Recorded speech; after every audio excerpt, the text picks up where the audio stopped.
Just super quick, I am not a financial professional as you are, but I am going to throw out an idea that a lot of college experts would talk about. And that's the concept that your Bachelor of Science or your Bachelor of Arts degree is a commodity on some level.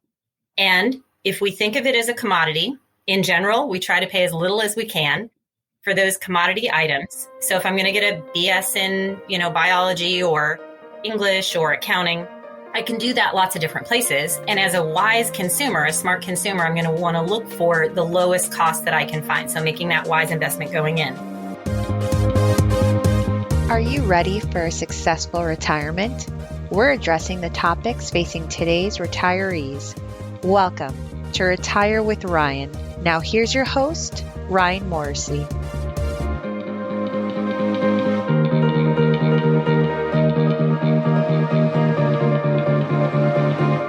Welcome back. This is episode 123. In this week's episode, we're going to take a look at the cost of college and look deeper into how you get the most from your college investment. And whether you have a child who's headed off to college soon or maybe a grandchild, this is definitely an episode to tune into. And I have a special guest to help us dissect this further. And I have this week Beth Propst with At the Core. Welcome, Beth. Thank you for having me, Ryan. I'm excited to talk about this important subject, especially as it relates to those of us heading toward retirement. Yes, for sure. It can be a balancing act for those that are still have children headed off to college and are thinking about retirement. Maybe they're like me and they had children later in life. Hopefully I can actually retire someday. So you will. Yes, I will. So tell me a little bit about how do you make sure your child graduating from high school heads off in the right direction? What a loaded question. That I could talk for 30 minutes just about that, Ryan. Well, let's back it up just a hair because, when families are in the middle of actively taking actions to prepare for retirement, that is in and of itself a complex thing. When our kids get old enough and they get ready to start thinking about college, that's when families start to really understand how college works today, how much it costs. It creates sometimes that deer in the headlights look, that holy cow, I knew it cost more, but I really didn't know exactly how much more it cost than when I went. And wow, look at us, we had 2 kids or we had 3 kids and we'd like them all to go to college. So then all of a sudden we're these very much competing priorities. How do we live the way that we want to live? How do we save for retirement? And what are our strategies as a family to help our kids go to college, if that's their goal and our goal, and come out with actually marketable skills that someone will hire them for and not come out burdened by a ton of debt that will impact their life forever. Amen. So those are the things that families, I think, are thinking about. And just that cost thing, just super quick. I know I had to, so I'm a Purdue grad. I went to college in the 1980s, graduated in 1990, and I had to have them dig up the records of how much Purdue cost when I went there one generation ago. And they dug in the basement and found some old dusty files. And they came back and let me know it was about $6,000 total cost of attendance for 1 year. So that's tuition, room, board, books, pizza, beer, et cetera, about $6,000. And so that same year at Purdue today is about $25,000, $24,000 for an in-state student at Purdue. And as you said, when we talked before, Purdue is a bargain. Yeah, that's a bargain. Everyone will sign up for that if they could, right? Get out of college for $25,000. And, I don't know much about Purdue, but I think it's a good school, right? So sure it is. Yeah. And I would actually argue, Ryan, you bring up another thing, a good school, right? So that's a funny phrase because, there's 2,000 four-year institutions that are out there in the U.S. And honestly, I think sometimes we do get really hung up on the names of certain colleges or the perceived quality of certain colleges. And instead, we don't open our eyes to the experiences that our kids could have while they're there, which I think is just as important. So making a wise investment, getting the most from that investment. I think once we get over that, oh my gosh, college costs a lot. I wanted to share a couple of thoughts on how families can make that wise investment as they get ready to transition their kiddo from high school to college. And then really, I wanted to share a few tips about what they could do while they're in college, making the most from that actual investment that you're actively making. So the wise investment, just super quick. I am not a financial professional as you are, but I am going to throw out an idea that a lot of college experts would talk about. And that's the concept that your Bachelor of Science or your Bachelor of Arts degree is a commodity on some level. And if we think of it as a commodity, in general, we try to pay as little as we can for those commodity items. So if I'm going to get a BS in, biology or English or accounting, I can do that lots of different places. And as a wise consumer, a smart consumer, I'm going to want to look for the lowest cost that I can find. So making that wise investment going in, paying as little as you can for that undergraduate experience. The couple of things that influence that, one, there's a great opportunity for all students across America to do things during high school that allow them to earn some actual college credits that they can take in with them to year one of college. So what a wonderful way. I mean, if you want to talk about saving on college, every credit your kiddo can earn while in high school that they carry in with them to their undergraduate experience is a credit you don't have to pay for. And I like that a lot. So those are AP courses. I kind of remember from when I was in high school. Is that generally what that is? So there's two kind of flavors of that kind of opportunity for most students across America. And they're not even or equal across all high schools or all states, but you're going to families will want to look for certainly AP. AP classes are actually high school classes. They're taught at a higher level of difficulty. They're taught by a high school teacher. Your kiddo's going to earn a high school grade for that class. But the college part of AP comes into play when they take a test at the end of the year. And it's a 3-hour long test. It's all multiple choice. And how your child performs on that test, so they can get a 5, a 4, a 3, a 2, or a 1. They can shop that score to different colleges and say to the colleges they're thinking about, what will you do with this score of 3 that I got on my AP Psych exam? And the college may do nothing. The college may say, we would have done something if it was a higher score. And the college may say, heck yeah, we'll let you bring that right in for 3 credit hours for our Psychology 1100 class. So you don't really know how that's going to pan out until your child takes the test and then shops that score. So I like to call the P in AP potential. It's potential credit. Second concept across America, again, not even or equal across all the states, but it's a growing in popularity. It's called dual enrollment or dual credit. And this is the idea that students are taking actual real live college classes while a student in high school. And that means that they have a professor, they have a college textbook, they have a syllabus. So for those classes that they take that way, they are real live college students earning real live college credit. And the reason why it's called dual credit or dual enrollment is because they're simultaneously earning high school credit for graduation and college credit that they can bank and take with them. So I would just urge every family from a wise investment perspective to look into those two.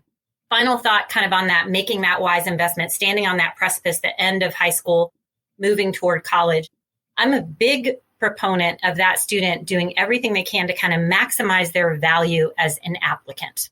So taking advantage of opportunities and experiences during those high school years so that they're making a much clearer and confident decision as they get toward the end of high school. And then on top of that, being able to articulate those experiences, being able to show that they've done things to sort of flex their muscles and prepare for college level coursework while in high school. That's going to make them a stronger applicant, doing everything you can to prepare for success and readiness for college. So that's really kind of that wise investment, that while you're in high school kind of thing. And then I think shifting gears and talking a little bit about making the most of the investment while you're in college. I think that's where so Ryan, I would love to go back and just kind of ask you a couple questions. How did you decide? Oh boy. All right. Yeah, sorry. So when you were at the end of high school and it was time for you to decide what came next, was it a given that you would go to college? Was that how your family operated? Definitely. Yeah. I mean, most of my friends, everybody, that was the plan, go on to college, 4-year college after high school. Same with me. Yeah. I mean, that was what was expected, And how did you figure out, at some point you had to decide what you were going to study? Sure. So I'm still a big golf nut, and I was really into golf, and I wanted to compete in college with golf. So that was kind of driving me a little bit. And I had some success in some big tournaments that I was actually recruited to go to a couple schools. Not like what you would think, like University of Minnesota golf team, right? So I'm like, well, wait a minute. I'm going further north, more snow than I currently have in Connecticut. So that was off the list. They have to make their golf balls probably like neon colored for the snow. Yeah, I didn't look further into it. Maybe they went south a lot, but ultimately, like I applied to some schools in the South and academically probably landed on what I thought was the best fit, which was University of Delaware. They had a Division I golf team. I could compete on the team. So that's where I ultimately chose. And I knew I wanted to study business, but it wasn't really for me until I was probably, I think, sophomore or junior. Between my sophomore and junior year, I had an internship with a financial planner that I realized, well, this is something that I'm really interested in. So then I really had more of a clear focus up to what I wanted to do after college. Prior to that, I wasn't really sure. I was just getting a business degree. But I think back then, what you've just described is pretty common and pretty classic. And I don't know how much different in age we are. But again, when I went, it was $6,000 a year total cost of attendance for an in-state school. That was not going, if I went a fifth year because I had to kind of wiggle around and figure my way through some different majors and change my mind, that wasn't going to cripple anyone financially going forward. Today, I don't mean to laugh because it just still, but I'm going to laugh. Our most expensive sticker price institutions are $80,000 plus for 1 year. And I'm like, oh my gosh, that's, and you compare that, right, to that Purdue, that instance of an in-state student. Is it really 3 times better what you get? Probably not, right? I mean, like when I went to University of Delaware, I think when I went there, it was like 16 or 17,000 all in. And that was out of state tuition. Now I think I had a friend whose daughter just graduated from there about 20 years after me. And I think it was like $47,000. So it's gone up 3 times in price. And I don't think in that 25-year gap or 22 years, people's income has gone up 3 times. Certainly not. You know more than anyone that of all the things that we pay for, healthcare, gasoline, food, we're living in wonky times right now, but of all those things over time, the cost of higher education has gone up. It's definitely in the top 3, top 5. So I think it's just shocking for families, but it drives the whole discussion for families of why are you going to college in the first place? If you're getting ready to stroke a ginormous check that has all those zeros on the end for 1 year, and your kiddo is like, I got no ideas. Dad, I'm thinking poetry. I'm kidding. I don't mean to pick on that poets, but there's certain things that we think and we want. What it generates is this idea that we want that return on the investment that's being made. And so how do we really measure that? How do we help a kid as they enter that process to prepare to make good decisions? We are talking about 18-year-olds. Do you know very many 18-year-olds? I know a few cousins, but yeah. So they are maturing. They are thinking. They are also, I tested this phrase out on some students a couple weeks ago, and they thought about it and agreed that they are generally career illiterate. They do not know very much about real world careers. They do not know. Listen to what you said about yourself. You knew you wanted to study business. And I'll kind of put that in little air quotes, study business. That's a pretty broad. There's a lot of different things to do within business that you got to dig into. So I guess the other thing that's really hard is when our kiddos don't have any sense of direction, or kind of that sense of, when I say sense of direction, let me be more specific. It would be great if they had an idea of what they wanted to study, why they wanted to study that, and what kinds of jobs. I am not saying any 18-year-old should be able to put their finger right on a job that they want to do, but what kinds of jobs can be a fit for them after those 4 very short years of college. If they don't have a direction, Ryan, the other thing that's really difficult, I know you sit and coach families and help them as they're thinking through, that comparison of colleges from a financial perspective.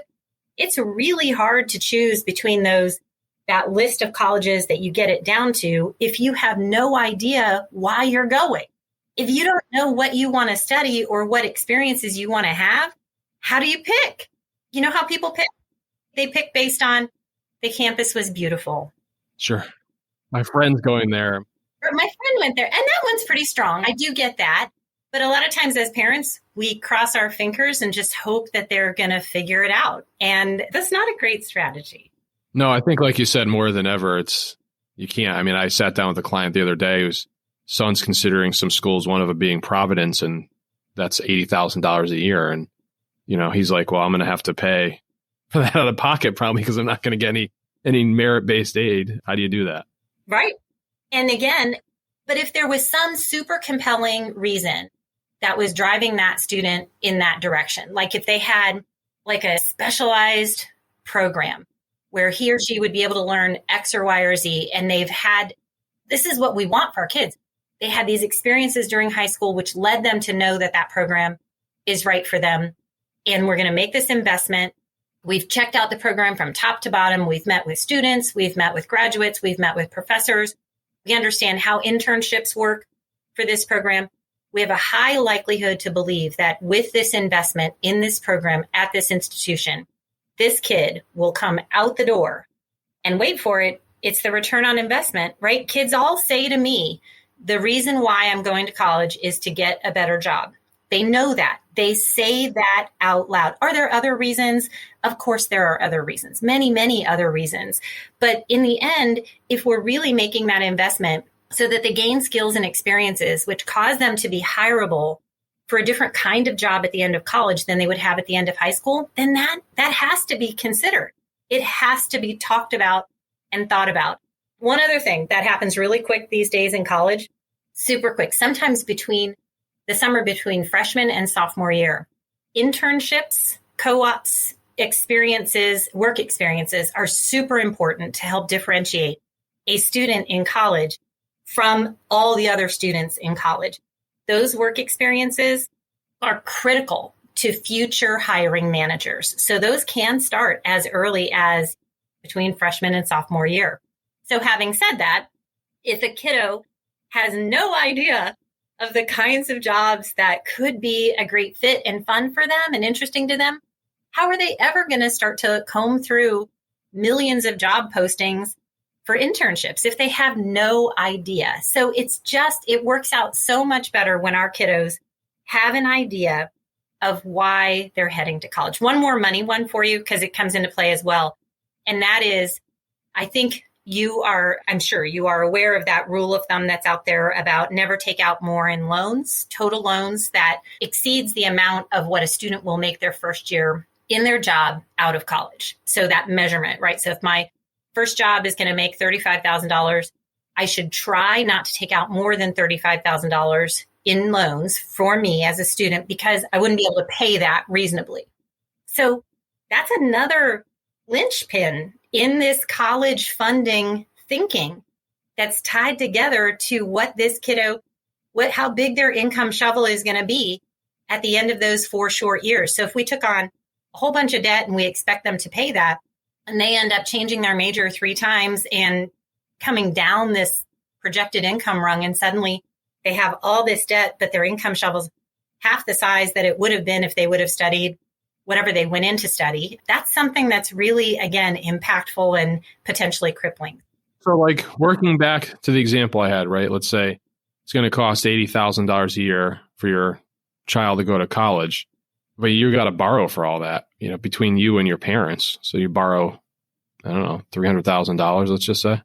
I mean, if a lot of that's in the student's name, so that's not really great, because if they're only going to make $60,000 a year, which is still a good income for a student, but they owe $300,000, that's well beyond the concept we just talked about. Yep, it is those kinds of things. These data points that we're discussing on this short podcast, I hope will start to generate some conversations at a kitchen table with a family, and to go back and think, why are you going to college? Just because that college sticks a price on it of X doesn't mean that it fits our family's budget. So I love the idea of a family really crafting what they can afford and then shopping for schools that fit that budget, right? I think is really important. Third point, for your kiddo to have a reason why they're going to college, some things that they're hoping to accomplish, things that they want to learn, goals and an idea, just looking ahead a little bit And I'm here to tell you, I got 2 in college. Those years go so fast. They go so fast. And before you know it, they're sitting across the table from a hiring manager and they are going to be hired for their first full-time job. And you're like, wow, that was fast. And again, if we just hope that they're going to figure it out during those college years, it's just not a great strategy. So I'd love to tell you something that we do for students, because we identified all these issues that I've just described to you 10 plus years ago. And we started our team 10 years ago to try and solve some of these problems. But the big one was to help kiddos go to college with more of a rudder in the water, so to say, more of a sense of who they were and what kinds of careers could be a great fit for them, because that would help them then identify the colleges and the majors that would also align with their goal. So the way that we did that, we actually interview teenagers. So we work one-on-one with teenagers. So a family that would like our help with this, they engage with us. They do a first little meeting with us, kind of a first getting to know us and them, to learn more about this process that we call guided self-assessment. So it is a self-assessment process done one-on-one between a student and a facilitator. They're going to do 5 one-hour interviews that successively touch on deeper and deeper ideas and topics, strengths and struggles, interests, preferences, values, lifestyle goals. We are going to have this kiddo talk about and think about who they are, but they're doing it together with someone who is very 100% interested, but also carries in no preconceived notions. It's hard for a parent to do this because we're going to be like, why are you thinking about that? Have you thought about this? So it's this wonderful third party who's coming alongside the student to help with this thinking. Now, after the student does those 5 interviews, we're actually probing and clarifying. We're taking notes all the way through. They have some homework in between. That alone is such a phenomenal process because it gets that student to really articulate things that they've maybe never said out loud about themselves. You know, wow, I know that I'm good at this. And I know that nobody ever should ask me to help with this kind of thing because I'm terrible at that. You know, whatever those things are that are true about that student, they have a chance to say them, speak them, own them, and then we go further. So we take that next step of actually analyzing all the things that they said and wrote. So we pull out the big ideas and the conclusions. We build a whole report of their self-assessment, right? Who am I in this snapshot? And then we tie it together to potential careers that can be a great fit for that student. So we give them this highly personalized list of career ideas, usually between 15 and 20 specific named career ideas that tie directly to this student's strengths, interests, values, preferences, the things they struggle with are considered. Then we do a family meeting to share all that. Then we go even further, Ryan. We teach them how to perform the career exploration that they never learn typically during those middle school or high school years. So we teach them, how do you use tools that are out there to learn about careers? We make a connection for their first informational interview. We teach them how to prepare for that first informational interview with an individual. They do the interview, and then at that point, they are released to the wild to rinse and do that process with a lot more confidence and clarity. So we call that process guided self-assessment. There's really nobody else out there that does anything like it. It's a lengthy process, all one-on-one. And Ryan, you and I have used, I'm sure we've both used those online assessments before that'll come back and ask you 30 questions and come back with a magic wand and go, poof, you should be a bank teller or you should be a whatever, right? It's like the polar opposite of that. It's all tied to the verbal of what that student has shared. So it's a super cool process. We do it for students across the country. I'm honored to have done it we're honored to have done it for lots and lots of families for multiple kiddos, which is a great sign that they want that for each kiddo. And I can share some contact information at the end if you've got some additional questions. So this can be done virtually, so they don't need to be, because you're in Ohio, I think, so they don't need to be there. How long does this process start? Like, when is the best time to start? Like, what year student? Great question. So we won't do it for a student sooner than halfway through their sophomore year in high school. They just simply have not amassed enough experiences at that point to be able to have this kind of deep conversation. So that's the earliest. I would tell you the majority of our students do it in their high school junior year, because then it gives them enough runway to be able to do some of that college planning that's ahead. Having said that, right this minute, we have high school seniors who are doing the process. We also have early in college students they're already in college and they aren't any further along in their decision. And so we will also work with students partway through those college years. Okay. Is this like a month or two process to get to the end result? Or? So on a calendar, I would tell you it's more like about a 10-week process. We don't rush it. We want that. So the interviews take place, those 5 interviews take place over 2 to 3 weeks' time. Then we have analysis, preparing the report and all the resources that go with that, coming back and meeting with the family, and then those extended meetings to help that student with career exploration. So we tell families it's about 10 weeks on a calendar. Okay. And is it a standard price, or are there different packages that you offer? No packages. We try to make it super simple. There's no variability type thing where you can choose this for this extra price, so it's $2,750 for the total self-assessment experience and process. Takes us about 40 hours to complete one student's assessment. So behind the scenes, we're doing a whole bunch of other things. And again, kind of that sweetest spot is junior year, but it can work lots of other times as well. Sure. Yeah. I mean, it would sound like for a lot of students, it'd be a smart investment because we talked earlier, right, about number one, getting through college, I guess, and then trying to minimize the time. If we're looking at this as a commodity for, you'd love to be done in 4 years and not take 5 years or maybe more, right? So Ryan, I always say to students, I've been speaking to a lot of students lately, but I'm kind of sarcastic. And I'll say, so just real quick, how many years in school do you think you would be in to earn a 4-year degree?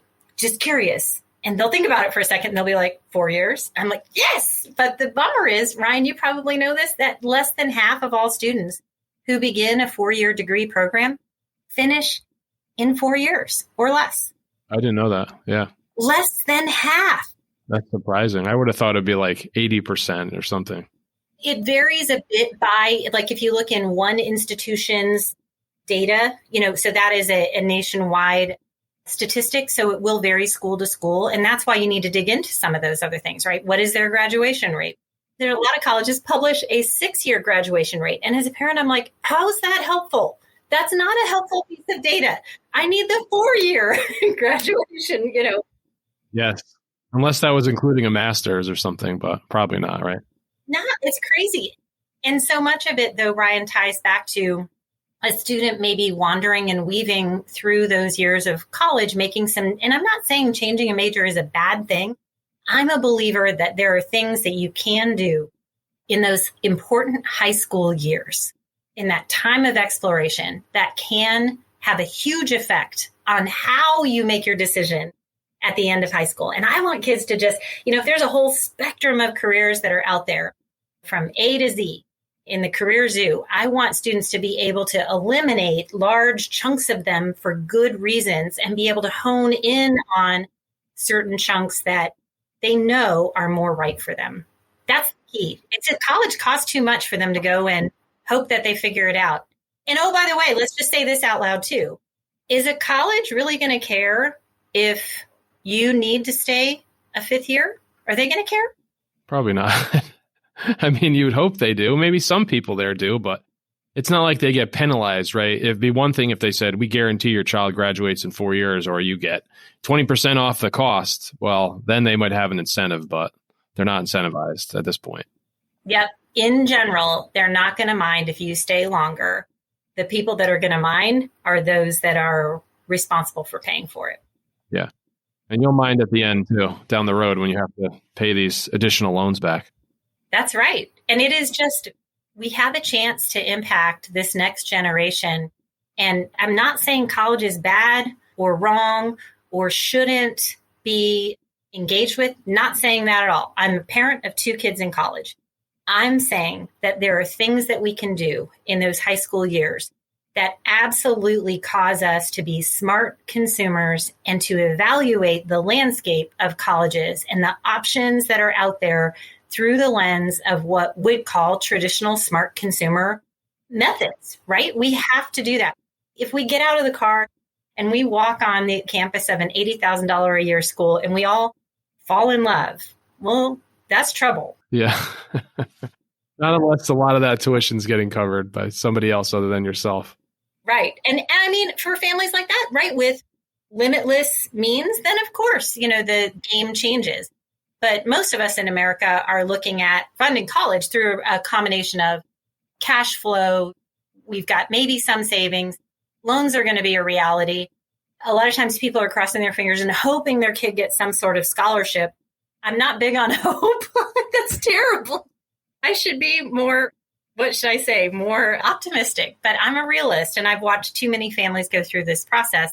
And I just want for everyone to get out the other side with skills that make them hireable into work that they will love and that they will be joyful about and that will play to their strengths and their interests, and that also fits into their life money-wise, so that from a lifestyle goal perspective, they can buy a home and start a family or travel or do all those things that 20-year-old should be able to do instead of being saddled with huge amounts of debt.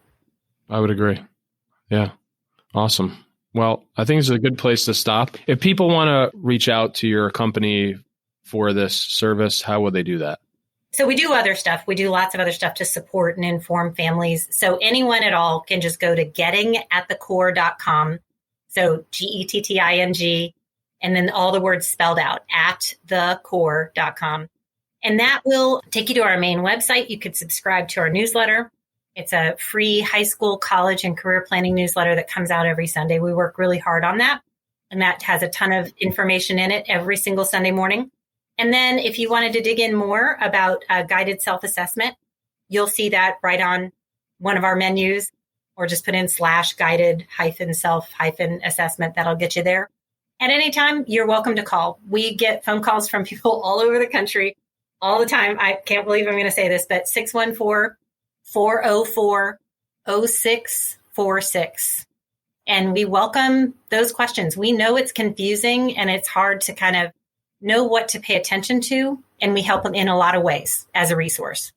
Awesome. Just a reminder, this is episode 123. So you can go to retirewithryan.com. Also, we'll have Beth's information and her company's information as well, too.